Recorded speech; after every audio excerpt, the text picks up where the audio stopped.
Halo Flickers, welcome to Sneak Flicks. Dengan bangga kami mempersembahkan kepada kalian ulasan series berjudul The Bear season pertama, chapter kedua. So without any further ado, let's get into it. Series inspiratif ini berlanjut dengan dibukanya oleh Kermie yang sedang berdiam diri sembari memandangi indahnya lautan. Saat itu, niat dari Kermie ternyata menghadiri sebuah klub dari perkumpulan orang-orang yang kecanduan dengan alkohol.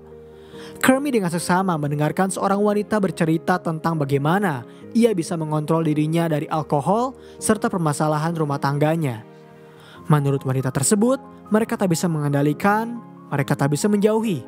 Yang hanya mereka bisa lakukan adalah benar-benar menyadari bahwa alkohol tak baik lagi bagi diri mereka sendiri. Setelah menghadiri acara perkumpulan klub tersebut, Kermie kembali ke restoran untuk melayani para pelanggan. Di hari ini, pelanggan cukup menumpuk yang membuat para chef mulai muak dengan sikap satu sama lain. Terlebih Richie yang selalu berteriak ketika ia meminta sesuatu.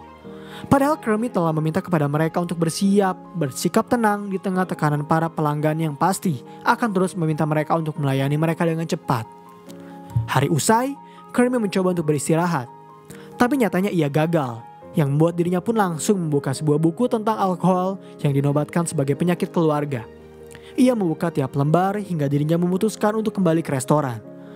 Ternyata di restoran telah terdapat beberapa chef yang memang sering datang terlalu pagi. Bahkan Marcus bertanya mengapa Kermie datang di pagi hari. Kermie mengaku ia tak bisa tertidur. Kemudian Kermie bisa melihat resep miliknya yang ternyata dipasang oleh Marcus agar ia bisa menjadi chef kue yang jauh lebih baik. Hal itu membuat Kermie kembali bercerita tentang bagaimana ia bisa menciptakan resep tersebut. Makanan yang harus disiapkan oleh 12 orang dan mereka harus tetap konsisten untuk mengaduk gula agar tak terlalu matang. Juga mereka harus menggunakan anggur manis dari Jepang dengan porsi yang sangat banyak. Setelah berbicara dengan Marcus, Kermie memanggil Sydney untuk pergi ke kantornya. Ternyata Kermie berniat untuk menjadikan Sydney sebagai kepala chef. Dirinya tak ingin lagi memakai strategi kuno yang digunakan oleh Michael sejak dirinya mendirikan The Beef. Ia ingin mengganti sistem dengan brigade ala Prancis. Dengan nahkoda yang dikepalai oleh Sydney, Kermie mengaku hanya akan mengelola bisnis dan sisanya akan ia serahkan kepada Sydney. Awalnya tentu Sydney menolak, namun karena ia memiliki ambisi yang cukup kuat untuk menghentikan patriarki hierarki di restoran ini, akhirnya ia setuju. Kemudian Kermie membagikan celemek baru kepada para chef sebagai tanda jika mereka akan segera melakukan perubahan. Kermie juga mengajak Sydney untuk berbicara kepada semua orang tentang apa itu brigade ala Prancis, di mana para chef akan ditugaskan secara khusus dengan keahliannya masing-masing. Seperti Kermie yang akan menjadi kepala chef, Marcus yang akan menjadi chef kue, sedangkan dirinya akan mengatur segala saus yang dibutuhkan oleh restoran.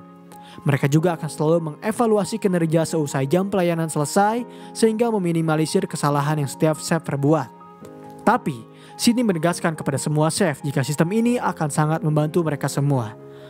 Sempat terjadi penolakan oleh berbagai chef seperti Tina dan Ebra. Tetapi pada akhirnya mereka semua setuju saat ternyata pembagian kerja itu justru meringankan beban kerja mereka. Ketika Kermie kembali ke kantornya, ternyata telepon berdering dari seseorang yang mengaku sebagai sosok Nico. Tak lama kemudian, Richie datang bertanya padanya terkait pria yang tadi menelpon ke nomor restoran. Kermie berkata, siapa itu Nico? Dan Richie paham apa yang harus ia lakukan sehingga ia meminta kepadanya untuk membiarkan urusan itu menjadi urusannya. Kemudian, Kermie kembali mengambil jam istirahat untuk pergi ke perkumpulan para pecandu alkohol. Setelah Sydney dijadikan sebagai kepala chef, ia mulai merasakan bagaimana rasanya menjadi chef sungguhan. Ketika ia tak mengenal waktu, tangan harus terus bergerak untuk melakukan sesuatu, dan yang hanya bisa Sydney lakukan adalah mengeluh beberapa detik, lalu kembali mengurusi pekerjaannya untuk mengawasi para chef yang sedang bekerja. Masing-masing dari chef selalu Sydney perbaiki kualitas pekerjaannya, seperti Tina yang diharuskan menghaluskan bawang, Marcus yang diminta untuk meningkatkan tingkat keempukan roti, dan lain-lain. Namun apa yang Sydney kerjakan ternyata masih belum cukup di mata seorang Kermie. Ia bahkan memarahinya karena Sydney tak bisa fokus dengan pekerjaannya saat bawang yang harus mereka masak terlalu lembut. Sydney mengaku ia telah memberi pekerjaan itu kepada Tina. Yang ternyata Tina justru mengabaikan pekerjaannya karena ia kurang menyukai Sydney sebagai sosok pemimpinnya. Karena ini semua kesalahannya, alhasil Sydney harus kembali memotong bawang. Dan saat ia selesai memotongnya, ternyata Sydney harus kehilangan bawang tersebut. Dirinya mencoba untuk mencari ke beberapa orang yang selalu masuk ke ruang dapur. Tak ada yang satupun mau mengakui hingga tiba-tiba Markus membawa bawang tersebut. Ia sengaja ternyata menyembunyikannya karena ingin menjahili seorang Sydney. Apa yang Markus lakukan tampaknya membuat Sydney marah, sehingga ia mencoba untuk meminta maaf dan membantunya untuk menurunkan stok bahan makanan mereka di Raci. Sydney tentu menolak, yang membuat dirinya harus menjatuhkan stok tersebut. Lalu Markus kembali datang untuk membantunya membersihkan stok yang berantakan tersebut, meskipun mereka harus awkward. Keberantakan itu membuat Sydney menyadari betapa bobroknya restoran The Beef ini. Terlebih Kermie yang terus dihantui dengan hutang yang Michael miliki, hingga pekerjaan hari ini yang mereka lakukan merasa sangat berat bagi seorang Sydney. Terlebih ketika tangannya harus terluka akibat goresan pisau. Namun ia tak ingin terlihat lemah di hadapan orang. Saat jam istirahat telah dimulai, ia pergi keluar untuk menikmati makan siang yang dihidangkan oleh Ebra. Ditemani oleh Kermie, Sydney mengaku bahwa dirinya dengan sengaja dibiarkan seperti ini olehnya karena ketika ia merasa ada beberapa bagian yang kurang dari sistem brigade ini, Kermie justru bisa membiarkannya dan tak mau membantunya sama sekali.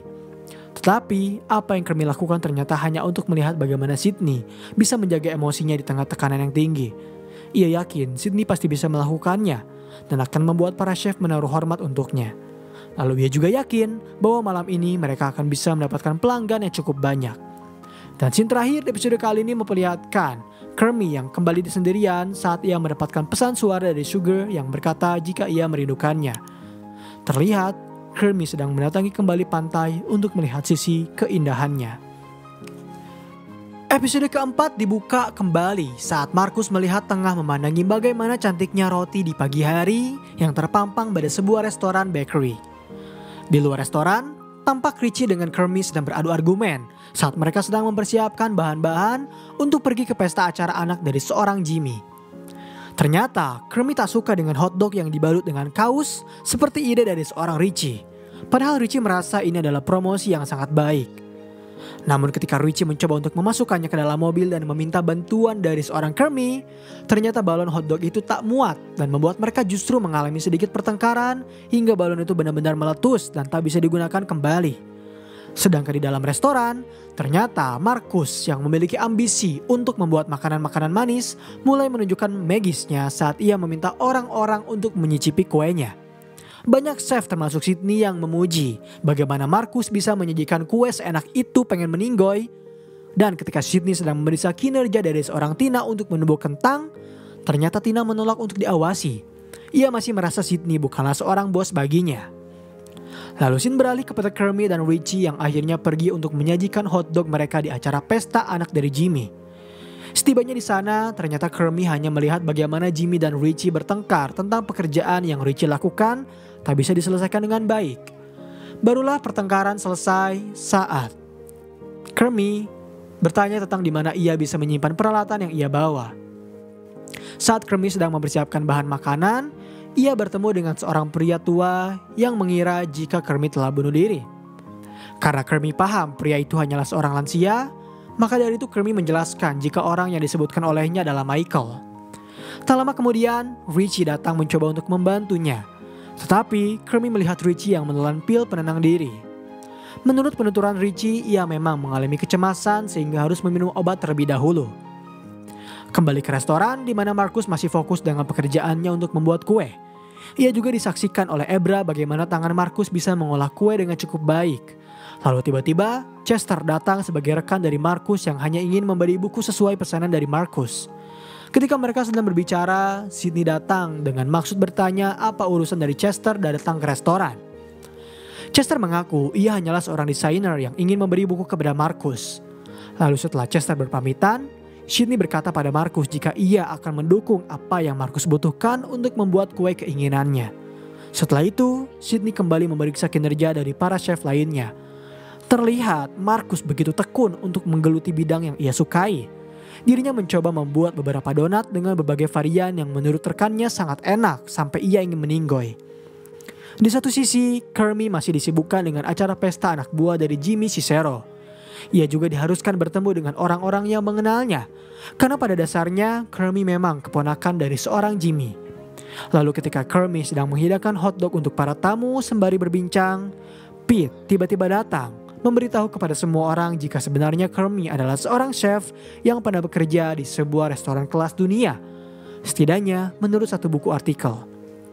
Kesibukan di dua tempat berbeda terjadi. Saat restoran milik Kermit sedang menjalani pekerjaannya dengan baik, Kermit justru disibukkan dengan dirinya yang harus bekerja demi menutupi hutang milik mendiang saudaranya. Kemudian saat Kermit, Jimmy, serta Richie sedang tertawa dengan obrolan yang Jimmy ceritakan, mereka mendadak berhenti tertawa saat Pete datang. Situasi berubah karena ternyata mereka tak menyukai Pete. Pete yang mencoba untuk berbaur, mencoba meminum minuman yang ada. Dan ia terheran mengapa anak-anak tertidur di taman. Awalnya mereka tak menyadari, hingga Pete memutuskan untuk pergi ke dalam karena ia merasa lelah. Dan saat Kermit memeriksa minumannya, ia baru tersadar bahwa ternyata Richie memasukkan Xanax atau obat penenang ke dalam minuman tersebut.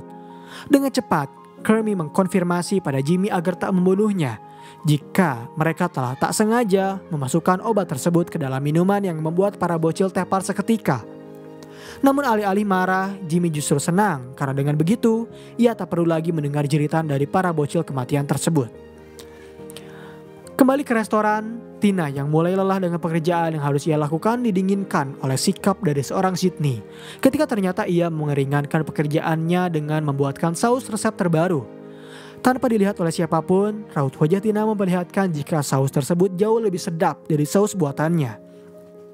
Di sisi lainnya, Kermit harus menyelesaikan pekerjaannya dengan membawa beberapa barang. Saat itu Jimmy berterima kasih karena ia telah menyelesaikan pekerjaannya dengan baik. Lalu mereka sedikit flashback ketika Kermit melihat foto kebersamaan ayahnya dengan Jimmy. Jimmy lantas bercerita jika ia memiliki kenangan bersama mendiang dari ayah Kermit saat mereka hampir saja menabrak seorang anak kecil ketika dirinya mengendarai mobil dengan kecepatan tinggi. Beruntung, Jimmy berhasil menekan rem, tetapi tidak dengan ayah dari Jimmy yang harus terpental keluar dari mobil. Lalu Jimmy kembali mengingatkan bahwa hutang yang dimiliki olehnya adalah $298.50.000 dengan biaya bunga dan lain-lain. Di dalam restoran, saat Tina meminta kepada Sydney untuk mencicipi saus ciptaannya dengan harapan Sydney tak akan menyukainya, ternyata tanpa diduga Sydney justru mengapresiasi apa yang telah Tina lakukan. Dan hal itu membuat Tina mulai luluh sehingga ia mulai memanggil Sydney sebagai chef. Dan scene terakhir di episode kali ini memperlihatkan para chef dari restoran The Beef yang mencicipi dessert buatan Marcus di saat mereka baru saja menjalani hari penuh kelelahan. Di momen itu, Kermit yang ikut mencicipi kuenya sangat mengapresiasi apa yang Marcus lakukan. Karena menurutnya kue tersebut sangatlah enak, sehingga apa yang Kermit katakan membuat Marcus senang. Dan pembahasan dari series The Bear season pertama chapter kedua pun berakhir di sini. Bagaimana menurut kalian chapter pertama dari series inspiratif ini? Apakah kalian cukup menyukainya? Tetap nantikan chapter-chapter berikutnya karena series dari The Bear akan jauh lebih seru di lain episode. Dan sampai berjumpa kembali di chapter selanjutnya.